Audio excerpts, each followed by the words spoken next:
അമ്മേ പരിശുദ്ധമ്മേ, അമ്മേ പരിശുദ്ധമ്മേ, ദൈവമാതാവേ, ദൈവമാതാവേ, അന്ന് അങ്ങ് കൃപാസനത്തിൽ പ്രത്യക്ഷപ്പെട്ട് വരാൻ പോകുന്ന മഹാദുരന്തത്തിൽ നിന്ന് രക്ഷപ്പെടുവാനും എല്ലാവർക്കും വേണ്ടി പ്രാർത്ഥിക്കുവാനും ആവശ്യപ്പെട്ടിട്ട് ഈ കാലയളവിൽ കൃപാസനത്തിലൂടെ ഞങ്ങളുടെ ദേശത്തിനും അമ്മ മാധ്യസ്ഥം തേടി തന്ന എല്ലാ അനുഗ്രഹങ്ങൾക്കും കൃപകൾക്കും ഞങ്ങളിപ്പോൾ ഹൃദയം നിറഞ്ഞ നന്ദി പറയുന്നു. അമ്മേ പരിശുദ്ധമ്മേ, ദൈവമാതാവേ, സകല കൃപാസനം പ്രാർത്ഥനകളോടും ചേർത്ത് ഞങ്ങളിപ്പോൾ പ്രാർത്ഥിക്കുന്ന ഈ കുടുംബത്തിന്റെ ഇന്നത്തെ പ്രത്യേക നിയോഗങ്ങൾ, ഇന്നത്തെ ആവശ്യത്തിന്റെ നിയോഗങ്ങളെ നിങ്ങൾ സമർപ്പിക്കുക. പ്രാർത്ഥന പോവുക. ഒരുപക്ഷെ സാമ്പത്തിക പ്രതിസന്ധിയാകാം, അതിനുവേണ്ടിയുള്ള ഉദ്യമങ്ങളാണ്, ചിലപ്പോൾ ശാരീരിക രോഗങ്ങളാകാം, ചിലപ്പോൾ സ്ഥാപനങ്ങളെ സന്ദർശിക്കുന്നതാകാം, പരീക്ഷയാകാം, അല്ലെങ്കിൽ സ്ഥലസംബന്ധ വിഷയങ്ങളാകാം, അല്ലെങ്കിൽ യാത്ര വിഷയമാകാം, ഇൻ്റർവ്യൂ ആകാം, ടെസ്റ്റാകാം, എല്ലാം ഇപ്പോൾ ഇന്നത്തെ നമ്മുടെ ജീവിതാവസ്ഥകൾ ഓരോന്നും പരിശുദ്ധയുടെ മാധ്യസ്ഥത്തിൽ ഹൃദയപൂർവ്വം പ്രാർത്ഥനാപൂർവ്വം പരിശുദ്ധയുടെ മാധ്യസ്ഥത്തിൽ ഈശോയ്ക്ക് സമർപ്പിക്കുക. അമ്മയുടെ പ്രത്യക്ഷീകരണത്തിന്റെ ഈ ദ്വാദശവേളയിൽ ഈ നിയോഗങ്ങളെല്ലാം ഇന്ന് ഞങ്ങൾക്ക് സാധിച്ചു തരുവാൻ കനിയണമേ. സർവശക്തനായ പിതാവും ആകാശത്തിന്റെയും ഭൂമിയുടെയും സൃഷ്ടാവുമായ ദൈവത്തിൽ ഞാൻ വിശ്വസിക്കുന്നു. അവിടുത്തെ ഏകപുത്രനും ഞങ്ങളുടെ കർത്താവുമായ ഈശോ മിശിഹായിൽ ഞാൻ വിശ്വസിക്കുന്നു. ഈ പുത്രൻ പരിശുദ്ധാത്മാവാൽ ഗർഭസ്ഥനായി കനികാമറിയത്തിൽ നിന്ന് പിറന്ന് പൊന്തിയോസ് പീലാത്തോസിന്റെ കാലത്ത് പീഡകൾ സഹിച്ച് കുരിശിൽ തറയ്ക്കപ്പെട്ട് മരിച്ച് അടക്കപ്പെട്ട് പാതാളങ്ങളിൽ ഇറങ്ങി മരിച്ചവരുടെ ഇടയിൽ നിന്ന് മൂന്നാം നാൾ ഉയർത്ത് സ്വർഗത്തിലേക്ക് എഴുന്നള്ളി സർവശക്തിയുള്ള പിതാവായ ദൈവത്തിന്റെ വലതുഭാഗത്തിരിക്കുന്നു. അവിടെ നിന്ന് ജീവിക്കുന്നവരെയും മരിച്ചവരെയും വിധിക്കുവാൻ വരുമെന്നും ഞാൻ വിശ്വസിക്കുന്നു. പരിശുദ്ധാത്മാവിലും ഞാൻ വിശ്വസിക്കുന്നു. വിശുദ്ധ കത്തോലിക്കാ സഭയിലും പുണ്യവാന്മാരുടെ ഐക്യത്തിലും പാപങ്ങളുടെ മോചനത്തിലും ശരീരത്തിന്റെ ഉയർപ്പിലും നിത്യമായ ജീവിതത്തിലും ഞാൻ വിശ്വസിക്കുന്നു. ആമേൻ. സ്വർഗ്ഗസ്ഥനായ ഞങ്ങളുടെ പിതാവേ, അങ്ങയുടെ നാമം പൂജിതമാകണമേ, അങ്ങയുടെ രാജ്യം വരണമേ, തിരുമനസ്സ് സ്വർഗ്ഗത്തിലെ പോലെ ഭൂമിയിലും ആകണമേ. അന്നു വേണ്ടുന്ന ആഹാരം ഇന്ന് ഞങ്ങൾക്ക് തരണമേ. ഞങ്ങളോട് തെറ്റ് ചെയ്യുന്നവരോട് ഞങ്ങൾ ക്ഷമിക്കുന്നത് പോലെ ഞങ്ങളുടെ തെറ്റുകൾ ഞങ്ങളോടും ക്ഷമിക്കണമേ. ഞങ്ങളെ പ്രലോഭനത്തിൽ ഉൾപ്പെടുത്തരുതേ, തിന്മയിൽ ഞങ്ങൾ രക്ഷിക്കണമേ. ആമേൻ. സുസ്തി, കർത്താവ് അങ്ങയുടെ കൂടെ സ്ത്രീകളെ അനുഗ്രഹിക്കപ്പെടാവുന്നു, അങ്ങയുടെ ഉദരത്തിൽ ഫലമായി ഈശോ അനുഗ്രഹിക്കപ്പെടാവുന്നു. പരിശുദ്ധ മറിയമേ, തമ്പുരാന്റെ അമ്മേ, പാപികളായ ഞങ്ങൾക്ക് വേണ്ടി ഇപ്പോഴും ഞങ്ങളുടെ മരണസമയത്തും തമ്പുരാനോട് അപേക്ഷിക്കണമേ. ആമേൻ. പുത്രന്റെയും പരിശുദ്ധാത്മാവിന്റെയും നാമത്തിൽ ആമേൻ. എൻ്റെ പ്രിയപ്പെട്ടവരെ, ഇന്നത്തെ മുഴുവൻ സഞ്ചാരങ്ങൾക്ക്, സംരംഭങ്ങൾക്ക്, സന്ദർശനങ്ങൾക്ക് ഉള്ള ആശീർവാദമാണ് ഇപ്പോൾ കർത്താവിൻ്റെ നാമത്തിൽ നൽകാൻ പോകുന്നത്. കർത്താവേ, നിങ്ങളുടെ ജീവിത മണ്ഡലങ്ങളെ നിങ്ങളിപ്പോൾ ഹൃദയത്തിൽ അനുസ്മരിക്കുക, യാത്രകളെ അനുസ്മരിക്കുക, സംരംഭങ്ങളെ അനുസ്മരിക്കുക, നിങ്ങൾ ഇടപെട്ട് ഉള്ള വ്യക്തികളുമായിട്ടുള്ള അഭിമുഖങ്ങൾ, സംഭാഷണങ്ങൾ, ഓഫീസുകൾ, അതിൻ്റെ മൊബിലൈസേഷൻ, നിങ്ങൾ സഞ്ചരിക്കുന്ന വാഹനങ്ങൾ, എന്തെല്ലാമാണ് നിങ്ങളെ ടെൻഷൻപ്പെടുത്തുന്നത് ഇന്നത്തെ വിഷയത്തിൽ, അതെല്ലാം ഇപ്പോൾ ഓർക്കുക. കർത്താവ് നിങ്ങളെ ശക്തീകരിക്കുന്ന നിമിഷമാണ്. കർത്താവ് നിൻ്റെ വിശുദ്ധ പൗരോഹിത്യത്തെ മഹത്വപ്പെടുത്തണമേ. ലോകം മുഴുവൻ ഇപ്പോഴും കൈകൾ കൂപ്പിക്കൊണ്ട് അവരുടെ ജീവിതത്തിൻ്റെ വ്യത്യസ്തമായ സംരംഭങ്ങളെയും സഞ്ചാരങ്ങളെയും സന്ദർശനങ്ങളെയും ഇപ്പോൾ അനുസ്മരിച്ചുകൊണ്ട് മക്കളെ പ്രാർത്ഥിക്കേണ്ട ദൈവമേ. കർത്താവേ, നിന്റെ തിരുമുറവാർന്ന വലതുകരം മക്കളുടെ ശിരസിൽ വെക്കണം. നിന്റെ ആണിപ്പെടുതാർന്ന അത്ഭുതകരത്താൽ മക്കൾക്ക് ആത്മശക്തി കരയറ്റണം. കർത്താവ് ജീവനോടെ പ്രത്യക്ഷപ്പെട്ട മാതാവിൻ്റെ പ്രത്യക്ഷീകരണത്തിൻ്റെ 20 വർഷത്തെ സുവിശേഷ പ്രവർത്തനത്തിൻ്റെ യോഗ്യതയാൽ ഇന്നത്തെ നിയോഗങ്ങളെ സമർപ്പിച്ചുകൊണ്ട് അങ്ങയുടെ മക്കൾക്ക് വേണ്ടി പ്രാർത്ഥിക്കുന്നു. കർത്താവേ, നിൻ്റെ അവകാശവും നിൻ്റെ ഓഹരിയുമായിരിക്കുന്ന മക്കളെ ഇപ്പോഴ് അവരുടെ ഭാരങ്ങൾ, അവരുടെ യോഗ്യത പരിഗണിക്കാതെ നിൻ്റെ ആ കാരുണ്യം പരിഗണിച്ചുകൊണ്ട് അവരെ കാത്തുകൊള്ളണമെന്ന് പ്രാർത്ഥിക്കുന്നു. ഈശോയെ, ഉടമ്പടി എപ്പോഴും ഞങ്ങൾ അനുഭവിക്കുന്നത്, ദൈവസാന്നിധ്യം അനുഭവിക്കുന്നത് not by merit but by ഗ്രേസിലാണ്. ഞങ്ങളുടെ യോഗ്യത കൊണ്ടല്ല കർത്താവേ, അങ്ങയുടെ കൃപ കൊണ്ട് ഇപ്പോഴ് അങ്ങയുടെ കൃപയാൽ മക്കളെ ആശീർവദിക്കണം. അമ്മേ, കുരിശിൻ്റെ ചുവട്ടിൽ പോയി നിന്നുകൊണ്ട് അമ്മ ഏൽപ്പിച്ച ജോലി പൂർത്തീകരിച്ച് പരപിതാ തിരുസന്നിധിയിൽ വല്ലഭത്വവും മഹത്വവും നേടിയ അമ്മയുടെ മഹത്വത്തിൻ്റെ മാധ്യസ്ഥ പ്രാർത്ഥന യോഗ്യതയാൽ ഞാൻ ഈ മക്കൾക്ക് വേണ്ടി പ്രാർത്ഥിക്കുന്നു. കർത്താവെ, സമയം ഘടികാരത്തിൽ ചാർത്തിക്കൊണ്ടാണല്ലോ പരിശുദ്ധ അമ്മ കൃപാസനത്തിൽ പ്രത്യക്ഷപ്പെട്ടത്. ഞങ്ങളുടെ ഓരോ സമയങ്ങളെ നീ ആശീർവദിക്കണം. ഞങ്ങളുടെ ഓരോ സമയങ്ങളെ നീ ആശീർവദിക്കണം, ശക്തിപ്പെടുത്തണം. ഞങ്ങളെ കണ്ടുമുട്ടുന്ന ഇന്നത്തെ സംരംഭത്തിലെ, സന്ദർശനത്തിലെ, സഞ്ചാരത്തിലുണ്ടാകുന്ന ഓരോ സമയത്തെയും മുഹൂർത്തത്തെയും നീ ആശീർവദിക്കണമേ. എൻ്റെ കർത്താവിൻ്റെ ഉന്നതമായ നാമത്തിൽ, സഭയുടെ അധികാരത്തിൽ, കൃപാസനത്താറെ ജീവനോടെ പ്രത്യക്ഷപ്പെട്ട മാതാവിൻ്റെ മധ്യസ്ഥത്തിൽ നടന്ന 10,000-കണക്കിന് ആരാധന ശക്തിയാൽ ഇന്നത്തെ ദിവസത്തെ, ഈ ശനിയാഴ്ചയെ, ഒക്ടോബർ 19 എല്ലാ സംരംഭങ്ങളെയും അങ്ങയുടെ നാമത്തിൽ ആശീർവദിക്കുന്നു. Lord Jesus Christ, pour out His Spirit, touch the fire of finger, suck with the precious blood and authority of the Catholic Church, with the power of Jesus Christ, with the miracles of the Holy Priesthood, I bless and hallelujah. പ്രിയപ്പെട്ടവരെ, ഇന്ന് നമ്മൾ വായിച്ച് കേൾക്കുന്ന സുവിശേഷ ഭാഗം കൊളോസ്യ ലേഖനം 1:11. നമുക്ക് ഒരുമിച്ച് കേൾക്കാം ഇന്നത്തെ സന്ദേശമായിട്ട്. സന്തോഷത്തോടെ എല്ലാം സഹിക്കുന്നതിനും ക്ഷമിക്കുന്നതിനും അവിടുത്തെ മഹത്വത്തിൻ്റെ പ്രാഭവത്തിനനുസൃതമായി സർവശക്തിയിലും നിങ്ങൾ ബലം പ്രാപിക്കട്ടെ. നമുക്ക് ഒരിക്കൽ കൂടി ആ വചനം വായിച്ച് കേൾക്കാം. അതിമഹത്തായ സന്ദേശമുള്ളത് 1 കൊളോസ്യൻസ് 1:11. സന്തോഷത്തോടെ എല്ലാം സഹിക്കുന്നതിനും ക്ഷമിക്കുന്നതിനും അവിടുത്തെ മഹത്വത്തിന്റെ പ്രാഭവത്തിനനുസൃതമായി സർവശക്തിയിലും നിങ്ങൾ ബലം പ്രാപിക്കട്ടെ. ഇപ്പൊ നമ്മൾ ഓരോ ദൈവത്തിന്റെ ഉദ്ദേശം എന്താ? ദൈവത്തിന്റെ ഉദ്ദേശം നമ്മളെ ഓരോ ദിവസവും ബലം പ്രാപിക്കുകയാണ്. ഈ ബലം പ്രാപിക്കുന്നതിന് വേണ്ടി അതിൻ്റെ അകത്ത് പ്രധാനപ്പെട്ട റോളാണ് സഹനങ്ങൾക്ക് ഉള്ളത്. ക്രിസ്തീയ വിശ്വാസത്തിന് ഏറ്റവും വലിയ ഈടുവെപ്പെന്ന് പറയുന്നത് എല്ലാവിധ മനുഷ്യൻ്റെ വിഷമസന്ധികളെ അതിജീവിക്കാൻ വഴികൾ തേടിയ എല്ലാ മനുഷ്യരും ഉപേക്ഷിച്ച് കളഞ്ഞൊരു സംഭവമാണ്. അല്ലെങ്കിൽ അതിനെ ധ്യാനിച്ച് സപ്ലിമെൻറ്റ് ചെയ്തുകൊണ്ട് കീഴടക്കാൻ നോക്കിയൊരു പ്രഹേളികയാണ് ഈ സഹനം എന്ന് പറയുന്നത്. പക്ഷെ ക്രിസ്തീയതയിൽ വരുമ്പോൾ സഹനത്തെ ബലം പ്രാപിക്കാനുള്ള, ആധ്യാത്മിക ബലം പ്രാപിക്കാനുള്ള ഒരു ഉപാധിയായി ആണ് ദൈവം കരുതിയിരിക്കുന്നത്. ഒരാളിന് സഹനം ഉണ്ടെങ്കിൽ അതിൻ്റെ അർത്ഥം അയാൾക്ക് ബലം പ്രാപിക്കാനുള്ള ഒരു അവസരമുണ്ടെന്നാണ്.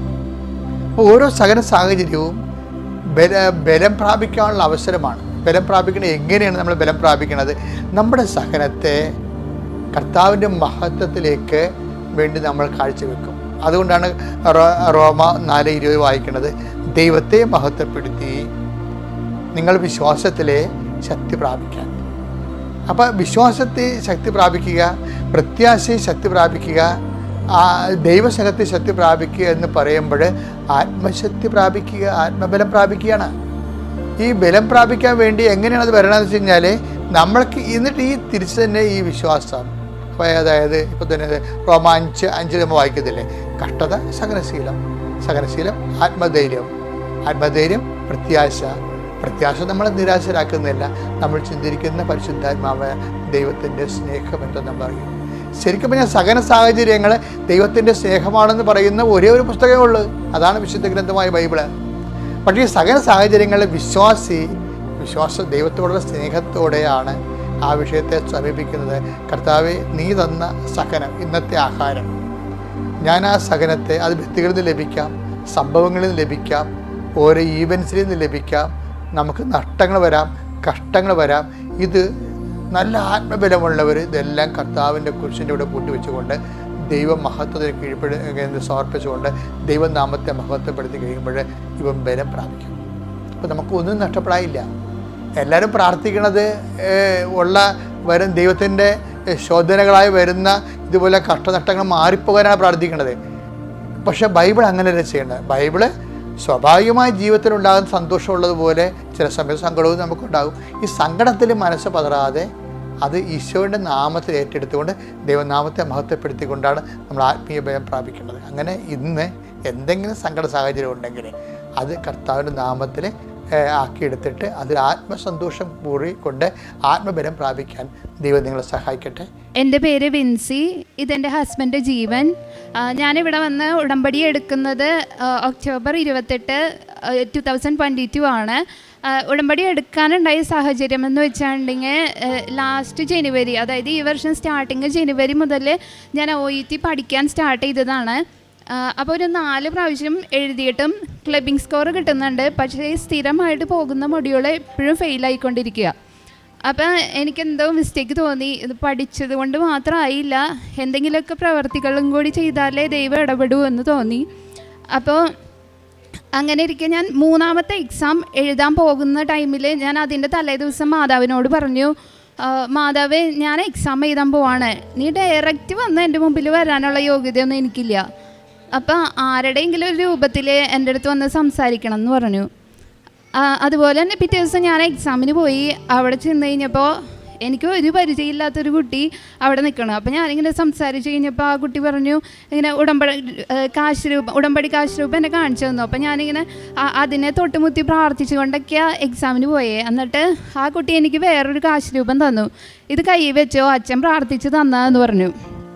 അപ്പം ഞാൻ ആ കുട്ടിയോട് പറഞ്ഞു, ആ കുട്ടി ഇങ്ങനെ പേടിച്ചിരിക്കുക. അപ്പം ഞാൻ പറഞ്ഞു, ഉടമ്പടി എടുത്ത ആൾ എന്തിനാ ഇങ്ങനെ പേടിക്കണേ, നന്നായിട്ട് പോയി എക്സാം എഴുതിക്കോ, ഞാനൊക്കെയാണ് പേടിക്കണ്ടേന്ന് പറഞ്ഞു. പക്ഷേ എനിക്ക് അന്ന് പേടി ഉണ്ടായില്ല. കാശ് രൂപം കൈ വെച്ചുകൊണ്ട് ഞാൻ പോയി എക്സാം എഴുതി.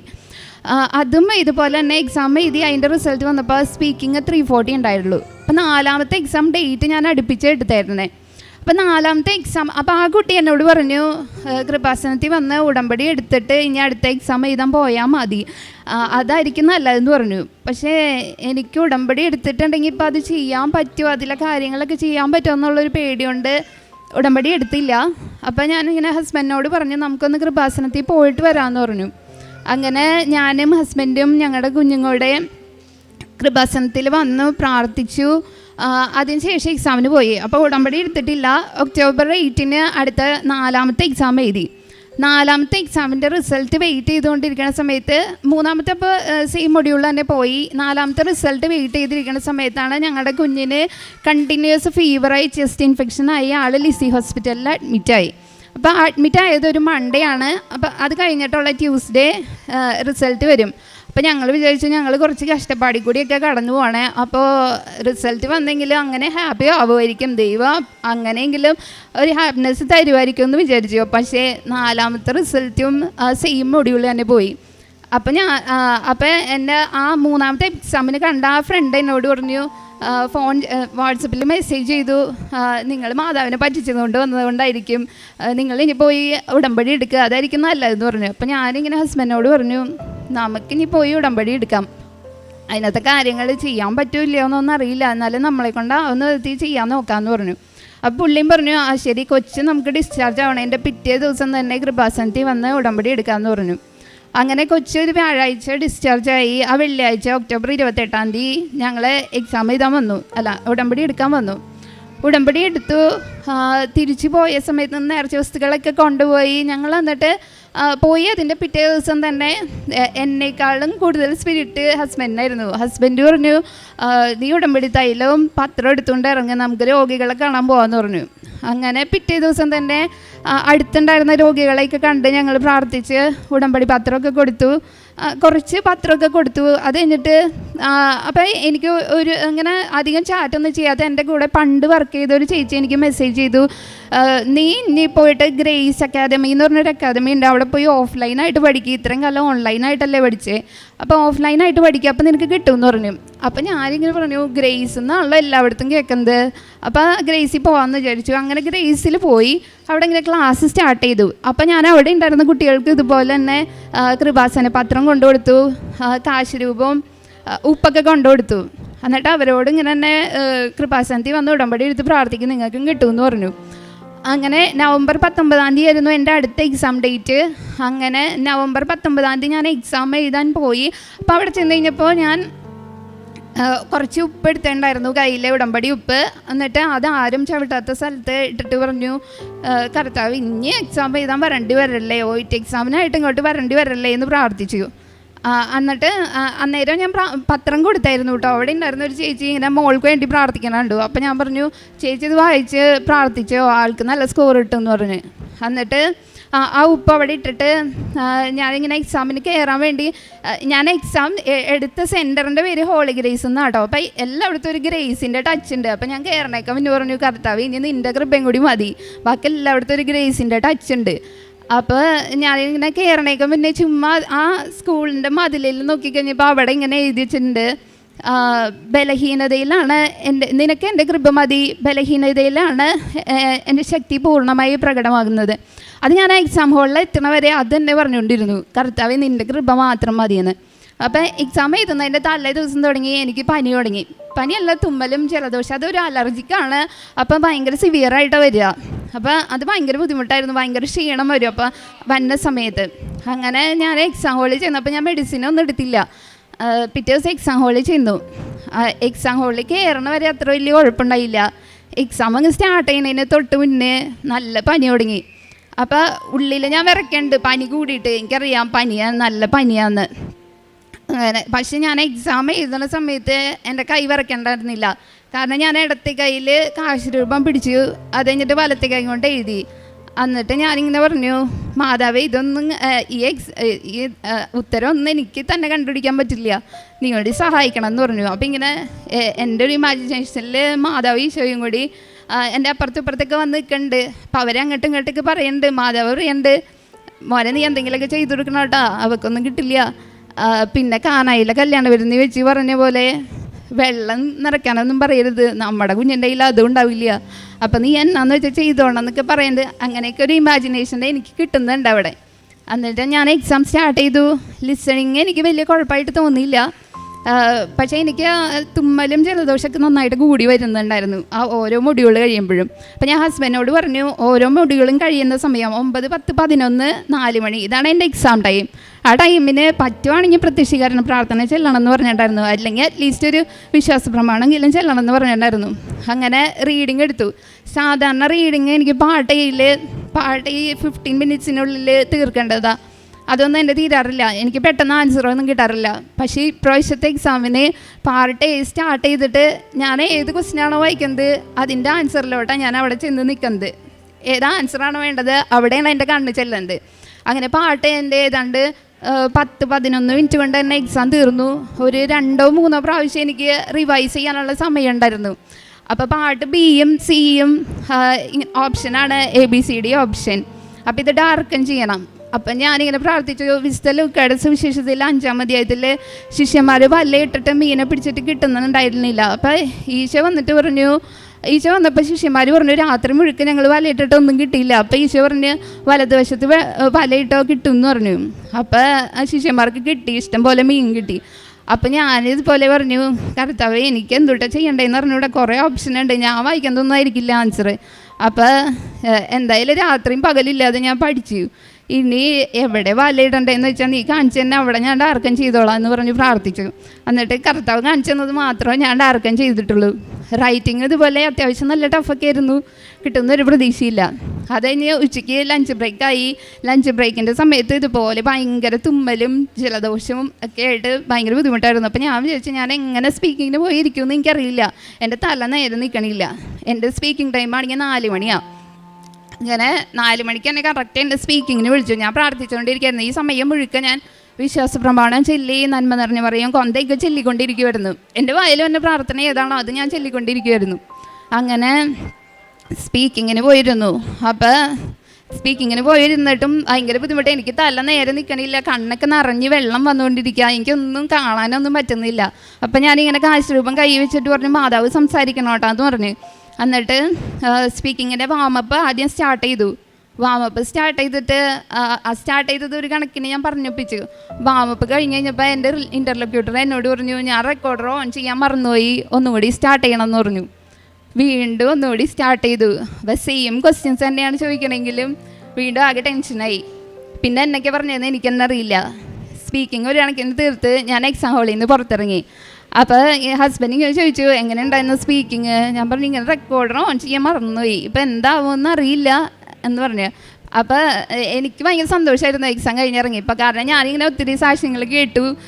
ഇങ്ങനെ സ്പീക്കിങ്ങിന് റെക്കോർഡർ ഓഫായി, പിന്നെ അത് ഒന്നും കൂടി ഓൺ ചെയ്യേണ്ടി വന്നു, അങ്ങനെയൊക്കെ.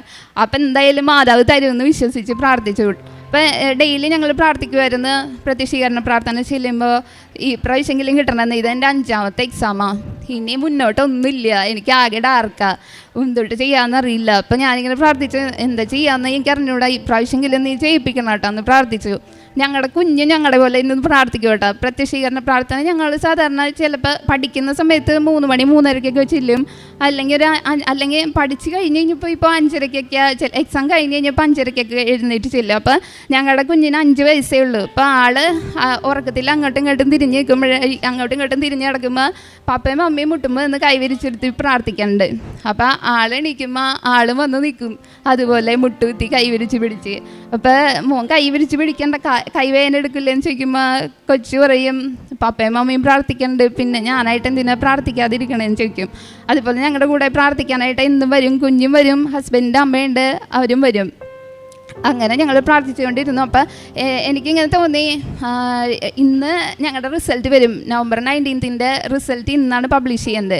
അപ്പം ഞാനിങ്ങനെ ഹസ്ബൻഡിനോട് പറഞ്ഞു, നമുക്ക് ചൊവ്വാഴ്ച കൃപാസനത്തിൽ പോവാം, അവിടെ ഇരുന്നിട്ട് അവിടുത്തെ നൊവേന ഇതൊക്കെ കഴിഞ്ഞ് കഴിഞ്ഞിട്ട്. അപ്പം ഞാൻ വിചാരിച്ചത് ധ്യാനം ഉണ്ടെന്നാ, ധ്യാനം കഴിഞ്ഞ് കഴിഞ്ഞിട്ട് നമുക്ക് ആ സൈറ്റ് ഓപ്പൺ ചെയ്ത് നോക്കിയാൽ മതി എന്ന് പറഞ്ഞു. അപ്പോൾ ഹസ്ബൻഡ് കുറേ നേരമായി ടെൻഷൻ അടിച്ചിരിക്കണം, തുറന്ന് നോക്കാം റിസൾട്ട് എന്തായി, ഇനി ടെൻഷൻ അടിച്ചിരിക്കണ്ടല്ലോ എന്ന്. അപ്പം ഞാൻ പറഞ്ഞു, സാരില്ല, എന്തായാലും ഞാൻ കഴിഞ്ഞിട്ട് തുറക്കുള്ളൂ എന്ന് പറഞ്ഞ്. കഴിഞ്ഞിട്ട് ഞാൻ അവിടെ ഇരുന്നേ, ഞാൻ ആരാധനയ്ക്ക് ഇരുന്ന് കരയായിരുന്നു, എനിക്കറിയില്ല എന്താവുമെന്ന്, ഭയങ്കര ടെൻഷനായിരുന്നു. ഞാനിട്ട് കഴിഞ്ഞ് കഴിഞ്ഞപ്പോൾ ഞാൻ വിശ്വാസ പ്രമാണം ചൊല്ലിയിട്ട് സൈറ്റ് ഓപ്പൺ ചെയ്തു. എനിക്ക് സ്കോർ കിട്ടി, നല്ല സ്കോറുണ്ട്. അപ്പോൾ ഈ ഒരു അനുഗ്രഹത്തിന് മാതാവിന് ഈശോയ്ക്കും കോടാനും കൂടി നന്ദി. അതുപോലെ തന്നെ അപ്പം ഞങ്ങളുടെ ഈ നിയോഗം വെച്ച് കഴിഞ്ഞപ്പോൾ ഇത് ഞങ്ങളുടെ ആദ്യത്തെ നിയോഗമായിരുന്നു. അപ്പം ഞങ്ങൾ കൃപാസന പത്രം 2 കെട്ട് വാങ്ങിച്ചിട്ട് പോയായിരുന്നു. എന്നിട്ട് ഞങ്ങൾ ബസ് സ്റ്റാൻഡിലും ഒരു ഗവൺമെൻറ് ഹോസ്പിറ്റലിൻ്റെ അത് വഴിയൊക്കെ ഒത്തിരി ആൾക്കാരുണ്ടാവും, അവർക്കൊക്കെ കൊണ്ടു കൊടുത്തു. അപ്പം ആദ്യം ആൾക്കാർ വേണ്ടെന്നൊക്കെ പറയുമ്പോൾ ഭയങ്കര ബുദ്ധിമുട്ടായിരുന്നു, വേണ്ടെന്ന് പറഞ്ഞല്ലോ പിന്നെ ഇങ്ങനെ കൊടുക്കാം. പക്ഷേ പിന്നീട് ഞങ്ങളത് കൊടുത്തു തീർത്തു, ഞങ്ങളെല്ലാവർക്കും കൊടുത്തു, കാശ് രൂപം കൊടുത്തു, പിന്നെ നേർച്ച ഉടമ്പടി ഉപ്പും തേനും, അതുപോലെ തന്നെ അടുത്ത വീട്ടിലൊക്കെ ഇങ്ങനെ പിള്ളേർക്ക് വയ്യാന്നൊക്കെ പറയുമ്പോൾ അപ്പം ഞാൻ അവർക്ക് കൊണ്ട് കൊടുക്കും. അങ്ങനെ അതുപോലെ തന്നെ പിന്നെ എന്നെക്കൊണ്ടാവുന്ന വിധത്തിൽ ഞാൻ കൃപാസമാതാവിനെ കുറിച്ച് എല്ലാവർക്കും പറഞ്ഞു കൊടുക്കുന്നുണ്ട്. സാക്ഷി എല്ലാവർക്കും തന്നെ സെൻഡ് ചെയ്തു. പിന്നെ ഞങ്ങൾ ഉടമ്പടി എടുക്കുന്നതിന് മുന്നേ ഞങ്ങളങ്ങനെ പ്രാർത്ഥനയിൽ അത്ര ഡീപ്പൊന്നല്ലായിരുന്നു. അപ്പോൾ ഞങ്ങളിങ്ങനെ പ്രാർത്ഥന ചെയ്യല. അപ്പോൾ ഒരു ദിവസം പള്ളിയിൽ രാത്രി വൈകിട്ടാണ് വന്നെ. ഇന്നിപ്പോൾ പള്ളിയിൽ നിന്ന് വൈകിട്ടാണല്ലോ വന്നത്, ഇന്നിപ്പോൾ കൊന്ത ചെല്ലണ്ട, അങ്ങനെയൊക്കെ ആയിരുന്നു. പിന്നെ ഉടമ്പടി എടുത്ത് പിന്നെ എന്തായാലും കൊന്ത ചെല്ലാതെ പറ്റും. അപ്പോൾ കുർബാന കഴിഞ്ഞിട്ട് പള്ളിയിൽ നിന്ന് വന്നാലും ഞങ്ങൾ കൊന്ത ചെല്ലിയിട്ടേ കിടക്കാറുള്ളൂ പ്രാർത്ഥന കഴിഞ്ഞിട്ട്. അപ്പം ഇത്രയും അനുഗ്രഹങ്ങൾ തന്ന ദൈവമാതാവിന് 1000 നന്ദി. പരിശുദ്ധ അമ്മയ്ക്ക് ഈശോയ്ക്കും പ്രത്യേകമായിട്ട് നന്ദി പറയാം. ഉടമ്പടി പ്രാർത്ഥനയിൽ ആ പ്രാർത്ഥന ചൊല്ലുന്ന പ്രാർത്ഥനയിൽ അത് ചെയ്യുന്ന പ്രാർത്ഥനയാണ്. അത് തൻ്റെ ജീവിതത്തിലൂടെ പ്രത്യേകമായിട്ടും 2 പേരും ഹസ്ബൻഡും വൈഫും ചേർന്ന് ദൈവത്തിൻ്റെ സ്വരം കേട്ടുകൊണ്ട് പരിശുദ്ധ അമ്മയുടെ ക്ഷണം സ്വീകരിച്ച് കൃപാസനത്തിൽ കടന്നു വന്ന് ഉടമ്പടി എടുത്ത് അതിനുശേഷം ആദ്യമൊക്കെ മടിയായിരുന്നു, ഉടമ്പടി എടുത്താൽ എങ്ങനെയായിരിക്കും, ഉടമ്പടിയുടെ പാലിക്കാൻ പറ്റുമോ, അതിൽ പറഞ്ഞിരിക്കുന്ന കാര്യങ്ങളൊക്കെ ചെയ്യാൻ പറ്റുമോ എന്നുള്ള മടി കാരണം പലപ്പോഴും അത് മാറ്റി വെച്ചിരുന്നു. പക്ഷെ അമ്മ കൈവിട്ടില്ലായിരുന്നു. അമ്മ പ്രത്യേകമായിട്ടും ഓരോ വഴികൾ, അതുകൊണ്ടാണ് ആദ്യത്തെ 4 പ്രാവശ്യം എഴുതിയപ്പോഴും ഇവിടെ വന്ന് ജസ്റ്റ് പ്രാർത്ഥിച്ചിട്ട് പോയി. പക്ഷേ അതൊന്നുപോലും ആ പരീക്ഷ പോലും പാസ്സാകാനായിട്ട് സാധിച്ചില്ല. കാരണം ഉടമ്പടി എടുക്കണമെന്നുള്ളൊരു ആഹ്വാനം നേരത്തെ തന്നെ ഒരു ക്ഷണം പലരിലൂടെയായിട്ട് ലഭിച്ചിരുന്നു. പക്ഷെ അത് ശ്രദ്ധിക്കാനായിട്ട് സാധിച്ചില്ല, അല്ലെങ്കിൽ അത് ചെയ്യാൻ പറ്റില്ലെന്ന് വിചാരിച്ച് മാറിയിരുന്നു. പക്ഷെ ഉടമ്പടി എടുത്തു കഴിഞ്ഞപ്പോഴാണ് മനസ്സിലായത് പരിശുദ്ധ അമ്മ ഈശോ എങ്ങനെയാണ് പ്രവർത്തിക്കുന്നതെന്ന്. അതിന് എടുത്തു കഴിഞ്ഞിട്ട് പിന്നെ ഒരിക്കൽ പോലും പിന്തിരിഞ്ഞ് നോക്കേണ്ടി വന്നിട്ടില്ല. ഈ എക്സാം തന്നെ എത്ര മനോഹരമായിട്ടാണ് ആ പരിശുദ്ധ അമ്മ ഈശോയും ചെയ്തത്. കാരണം മെറിറ്റാലല്ല, ഗ്രേസാലാണ് ദൈവത്തിൻ്റെ ശക്തി അത് പ്രകടമാകുന്ന, അല്ലെങ്കിൽ കൃപ വരുന്ന, അനുഗ്രഹം വരുന്നത് എന്ന് ഈ മകളുടെ സാക്ഷ്യം നമുക്ക് വെളിപ്പെടുത്തി തരുന്നുണ്ട്. കാരണം എക്സാം ഹോളിൽ കയറിയിട്ട് മൊത്തം പനിയാണ്, അതുപോലെ തന്നെ ഒത്തിരിയേറെ പ്രശ്നങ്ങളാണ്. സ്പീക്കിംഗ് ടെസ്റ്റിനാണെങ്കിലും ജലദോഷം ആ ഒരു അവസ്ഥ ഉണ്ടാകുന്നു. അങ്ങനെ ഒത്തിരിയേറെ പ്രോബ്ലംസ് ഉണ്ടായിരുന്നു. പക്ഷെ ഇതെന്തുകൊണ്ടാണ് അങ്ങനെ കടന്നു വന്നത്? ദൈവത്തിൻ്റെ കൃപ ഇറങ്ങി വരാൻ വേണ്ടിയിട്ട് തന്നെയായിരുന്നു. കാരണം കൃപയാൽ ഈ മകൾ തുടക്കത്തിൽ പറഞ്ഞൊരു കാര്യമുണ്ട്, സാക്ഷ്യം തുടങ്ങിയത് തന്നെ പഠിച്ചത് കൊണ്ട് ഇനി കാര്യമില്ല, എന്തെങ്കിലുമൊക്കെ ദൈവത്തിന് വേണ്ടി ചെയ്യണം, അല്ലെങ്കിൽ പ്രാർത്ഥിച്ച് ഇനി കുറച്ചും കൂടെയൊക്കെ എന്തെങ്കിലും ചെയ്യണം എന്നാണ് ആദ്യം തുടക്കത്തിൽ പറഞ്ഞത്. ഉടമ്പടിയെടുത്ത് ചെയ്ത കാര്യങ്ങളെല്ലാം വൻ കാര്യങ്ങളാണ്. കാരണം തന്നെ എളിമപ്പെടുത്തിക്കൊണ്ട് ഭാര്യയും ഭർത്താവും കൂടെ തന്നെ, പ്രത്യേകിച്ച് ഹസ്ബൻഡ് അതൊരു പ്രാർത്ഥനയിൽ ഇവർ പ്രാർത്ഥിക്കാനൊന്നും അത്ര ഇതില്ലായിരുന്നെങ്കിൽ പോലും ഉടമ്പടിയെടുത്ത അന്ന് നാൾ മുതൽ ഹസ്ബൻഡും പൂർണ്ണ സപ്പോർട്ടായിരുന്നു ഈ കർത്താവിൻ്റെ മഹത്വം പ്രകടിപ്പിക്കാനും പ്രചരിപ്പിക്കാനും തൻ്റെ ജീവിതത്തിലും തന്നെ. അതുകൊണ്ടാണ് ഏറ്റവും കൂടുതൽ ഇൻട്രസ്റ്റ് ഭർത്താവ് തന്നെയാണ് എടുത്തത്. പത്രം കൊണ്ട് കൊടുക്കാമെന്നൊക്കെ പറഞ്ഞത് ഹസ്ബൻഡാണ്. ഇവർ രണ്ടുപേരും ചേർന്ന് ഈ പ്രേക്ഷിത പ്രവർത്തനങ്ങൾ ചെയ്തു, കാരുണ്യ പ്രവർത്തികൾ ചെയ്തു. അതിൻ്റെയൊക്കെ ഫലം അനന്തരഫലമായിട്ട് ദൈവത്തിൻ്റെ മഹത്വത്തിന് വേണ്ടി നിലകൊണ്ടപ്പോൾ അമ്മയും ഈശോയും ഇവരുടെ ഈ വിഷമങ്ങളും ഈ പ്രതിസന്ധിയെ തരണം ചെയ്യാൻ ഇവർക്ക് അവസരം നൽകി. എഫേസസ് 2:8 പറയുന്നത് പ്രകാരം ദൈവത്തിന് വിശ്വാസം വഴി കൃപയാലാണ് നിങ്ങൾ രക്ഷിക്കപ്പെട്ടത്. ഈ കൃപ സ്വായത്തമാക്കാൻ ഈ മകൾ തന്നെ എളിമപ്പെടുത്തിക്കൊണ്ട് തൻ്റെ സ്റ്റാറ്റസ് ഡീപ്രമോട്ട് ചെയ്തുകൊണ്ട് പരിപൂർണമായിട്ട് ദൈവത്തെ ആശ്രയിച്ച് അമ്മയ്ക്ക് ഈശോയ്ക്കും മഹത്വം നൽകിക്കൊണ്ട് മുന്നോട്ട് പോയി. അതിൻ്റെ ഫലമായിട്ട് അമ്മ ഈശോയും ഈ മകളുടെ ജീവിതത്തെ, കുടുംബത്തെ അനുഗ്രഹത്തിലേക്ക് ഉയർത്തി. അതിനെയോർത്ത് അമ്മയ്ക്ക് ഈശോയ്ക്കും കോടാനുകോടി നന്ദി പറഞ്ഞുകൊണ്ട് തൃത്വിക ദൈവത്തെ മഹത്വപ്പെടുത്തി കരമടിച്ച് അവിടുത്തെ ആരാധിക്കാം. ഈശോയെ നന്ദി, ഈശോ ആരാധന, ഈശോയെ മഹത്വം. ഹല്ലേലൂയ.